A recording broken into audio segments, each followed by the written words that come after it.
할렐루야. 8월 19일 수요일 아침 기도를 시작하도록 하겠습니다. 다 함께 사도신경으로 신앙 고백하겠습니다. 나는 전능하신 아버지 하나님, 천지의 창조주를 믿습니다. 나는 그의 유일하신 아들, 우리 주 예수 그리스도를 믿습니다. 그는 성령으로 잉태되어 동정녀 마리아에게서 나시고 본디오 빌라도에게 고난을 받아 십자가에 못 박혀 죽으시고 장사된 지 사흘 만에 죽은 자 가운데서 다시 살아나셨으며 하늘에 오르시어 전능하신 아버지 하나님 우편에 앉아 계시다가 거기로부터 살아있는 자와 죽은 자를 심판하러 오십니다. 나는 성령을 믿으며 거룩한 공교회와 성도의 교제와 죄를 용서받는 것과 몸의 부활과 영생을 믿습니다. 아멘. 오늘 우리 주신 하나님 말씀 이사야 29장 15절에서 24절의 말씀 한 절씩 나누어서 교독하시고 마지막 24절 말씀은 한 목소리로 함께 봉독합니다. 이사야 29장 15절에서 24절입니다. 자기의 계획을 여호와께 깊이 숨기려 하는 자들은 화 있을진저 그들의 일을 어두운 데서 행하며 이르기를 누가 우리를 보랴 누가 우리를 알랴 하니 너희의 패역함이 심하도다. 토기장일 어찌 진흙같이 여기겠느냐? 지음을 받은 물건이 어찌 자기를 지은 이에게 대하여 이르기를 그가 나를 짓지 아니하였다 하겠으며 빚음을 받은 물건이 자기를 빚은 이에게 대하여 이르기를 그가 총명이 없다 하겠느냐? 오래지 아니하여 레바논이 기름진 밭으로 변하지 아니하겠으며 기름진 밭이 숲으로 여기지 아니하겠느냐? 그날에 못 듣는 사람이 책의 말을 들을 것이며 어둡고 캄캄한 데에서 맹인의 눈이 볼 것이며 겸손한 자에게 여호와로 말미암아 기쁨이 더하겠고 사람 중 가난한 자가 이스라엘의 거룩하신 이로 말미암아 즐거워하리니 이는 강포한 자가 소멸되었으며 오만한 자가 거쳤으며 제약의 기회를 엿보던 자가 다 끊어졌습니다. 그들은 송사로 사람에게 죄를 씌우며 성문에서 판단하는 자를 올무로 잡듯 하며 헛된 일로 의인을 억울하게 하느니라. 그러므로 아브라함을 구속하신 여호와께서 야곱 족속에 대하여 이같이 말씀하시되 야곱이 이제는 부끄러워하지 아니하겠고 그의 얼굴이 이제는 창백해지지 아니할 것이며 그의 자손은 내 손이 그 가운데서 행한 것을 볼 때에 내 이름을 거룩하다 하며 야곱의 거룩한 일을 거룩하다 하며 이스라엘의 하나님을 경외할 것이며 마음이 혼미하던 자들도 총명하게 되며 론망하는 자들도 교훈을 받으리라 하셨느니라. 아멘. 오늘 본문의 말씀은 토기장의 비유를 통해 이스라엘의 영적인 교만과 어리석음에 대한 그 말씀이 담겨져 있습니다. 당시 이스라엘은 아수르라는 거대한 신흥 강대국의 위협 앞에 놓여 바람 앞에 등불과도 같은 국가적인 큰 위기를 맞이하고 있었습니다.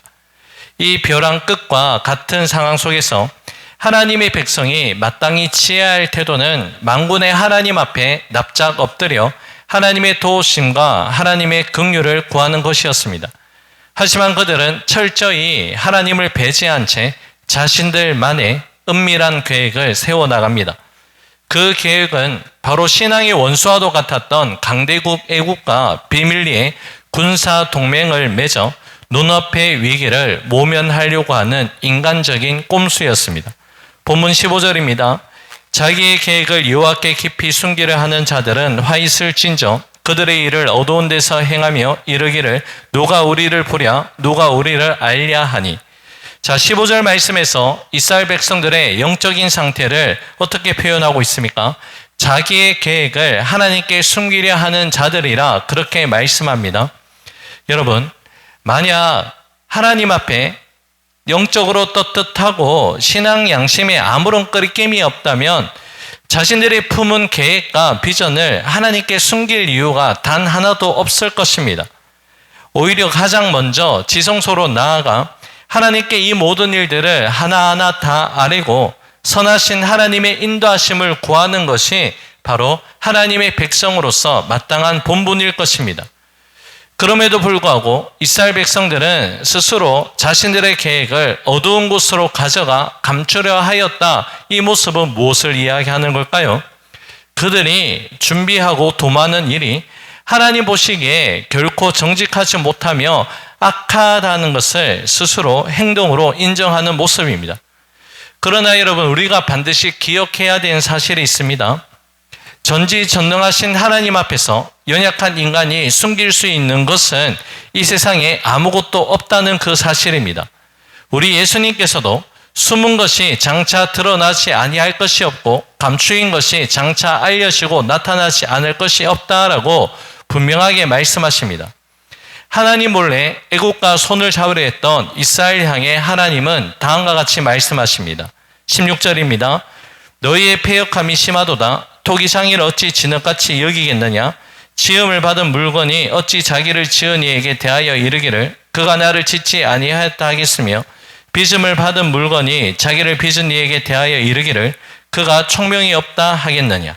자, 하나님은 먼저 너희의 패역함이 심하도다라고 탄식하십니다.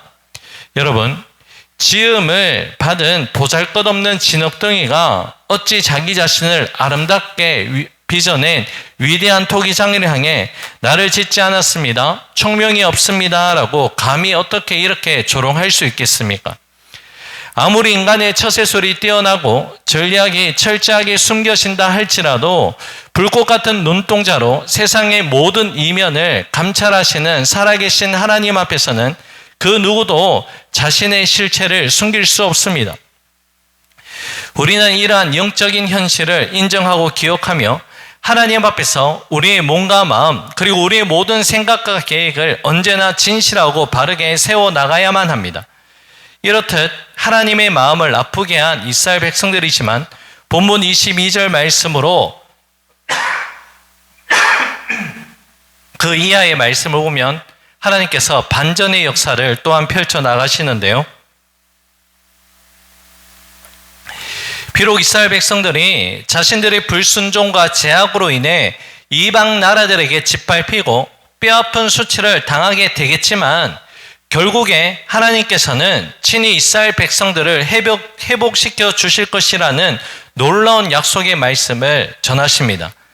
특별히 22절부터 24절 사이에서는 우리에게 매우 친숙한 두 명의 믿음의 족장 아브라함과 야곱의 이름이 뚜렷하게 기록되어 있습니다. 이사야 선지자가 굳이 심판의 메시지 한 복판에서 믿음의 조상들의 이 이름을 소환한 이유는 무엇일까요? 그것은 바로 하나님께서 오래전 옛날 그 족장들을 부르시고 맺어주셨던 은혜의 언약이 수백 년이 지나 타락할 대로 타락한 지금 이스라엘 백성들에게도 여전히 강력하게 유효하고 있다는 것을 재확인시켜 주시는 말씀입니다. 인간은 눈앞의 이익을 쫓아 수시로 마음이 변하고 배신하며 약속을 헌신짝처럼 그렇게 버립니다. 하지만 우리 하나님께서는 한번 맺으신 그 언약을 영원토록 지켜내시는 참으로 신실하신 하나님이십니다. 비록 이스라엘 백성들이 징계를 받는 그 뼈아픈 순간에는 이방 나라들로부터 온갖 조롱과 비방을 받게 됩니다. 그리고 스스로 지혜롭다 여겼던 그들의 얄팍한 총명함도 완전히 무너져 내려버리는 절망을 경험하게 됩니다. 하지만 거기서 끝이 아닙니다. 하나님께서 주도적으로 행하시는 관건적인 이러한 회복의 역사로 말미암아 방황하던 이스라엘 백성들은 다시금 거룩한 하나님의 자녀로 영광스럽게 세워지게 될 것이다. 하나님은 약속하고 계십니다. 하나님은 진흙과도 같은 이스라엘 백성들을 깨뜨리고 버리시는 분이 아니라 다시 부드럽게 빚어 본래의 아름다운 그릇으로 만드시는 자비하신 토기장이가 바로 우리 하나님 아버지이십니다. 여러분, 구약시대 이스라엘 백성들의 이 어리석음과 연약한 모습을 거울 삼아 비추어 볼 때에 우리는 그 속에서 부인할 수 없는 우리 자신의 모습을, 적나라한 모습을 발견하게 됩니다. 우리 역시 살아가는 동안 하나님 말씀대로 순종하지 않고 내 고집과 경험을 앞세우며 살아갈 때가 얼마나 많습니까?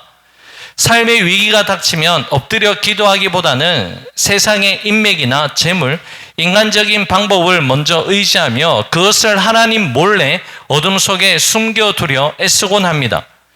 그러한 불순종과 타협의 결과로 인해 우리의 부끄러운 민낯이 세상 앞에 드러날 때가 있고 때로는 빛 잃은, 맛을 잃은 빛과 소금처럼 세상 사람들로부터 질책과 조롱을 받을 때도 있습니다. 그리고 영적인 깊은 침체 속에서 끝모를 자괴감에 빠지기도 합니다. 하지만 여러분, 이럴 때일수록 우리가 결단코 잊지 말아야 하는 한 가지 사실이 있습니다.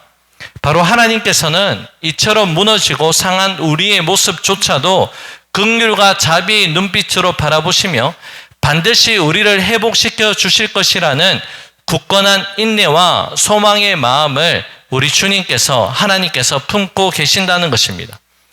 우리가 다시 일어설 수 있고 다시금 거룩한 하나님의 자녀로 회복될 수 있는 이유와 원인은 결코 우리 자신에게 있지 않습니다.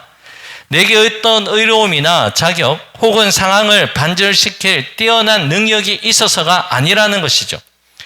우리가 넘어짐 속에서도 다시 회복될 수 있는 가장 유일한 큰 원동력은 오직 신실하신 하나님의 끝없는 사랑과 은혜에 있음을 우리는 늘 마음속에 깊이 새겨야 합니다. 나의 나된 것은 오직 하나님의 은혜입니다. 이 모든 구원과 회복의 일들을 친히 이루어 가시는 전능하신 하나님을 내 삶의 크고 작은 모든 순간 속에서 더욱 깊이 믿고 신뢰하며 나갈 수 있는 우리가 될 수 있기를 간절히 소망합니다. 오늘 주어진 이 말씀 의지하면서 하나님의 선하심을 향한 흔들림 없는 믿음의 소망과 확신 위에 굳게 설 수 있는 우리가 되기를 원합니다. 내 삶의 주권자이시며 나를 가장 아름답게 빚어가시는 토기장이 되신 우리 주님을 온전히 신뢰함으로 말미암아 어떠한 형편 속에서도 다시 일어나 감사와 참성의 고백을 높이 올려드릴 수 있는 우리의 삶이 될 수 있기를 주님의 이름으로 간절히 축복합니다. 기도하겠습니다. 고맙고 감사하신 사랑의 주님, 진흙 한 덩이와 같은 우리의 삶을 통이장이신 주님의 손에 올려놓습니다. 우리를 다시 빚으시고 우리를 아름답게 가꾸어 가시는 하나님의 선하심으로 말미암아 오늘도 그 신실하신 은혜 가운데서 믿음 안에서 승리할 수 있는 우리가 될 수 있도록 역사하여 주옵소서. 모든 것 주님께 감사드리며 예수님 이름으로 기도 올려드립니다. 아멘. 하늘에 계신 우리 아버지의 이름을 거룩하게 하시며 아버지의 나라가 오게 하시며 아버지의 뜻이 하늘에서와 같이 땅에서도 이루어지게 하소서. 오늘 우리에게 일용할 양식을 주시고 우리가 우리에게 잘못한 사람을 용서하여 준 것 같이 우리 죄를 용서하여 주시고 우리를 시험에 빠지지 않게 하시고 악에서 구하소서. 나라와 권능과 영광이 영원히 아버지의 것입니다. 아멘. 개인적으로 기도하는 시간을 가집니다.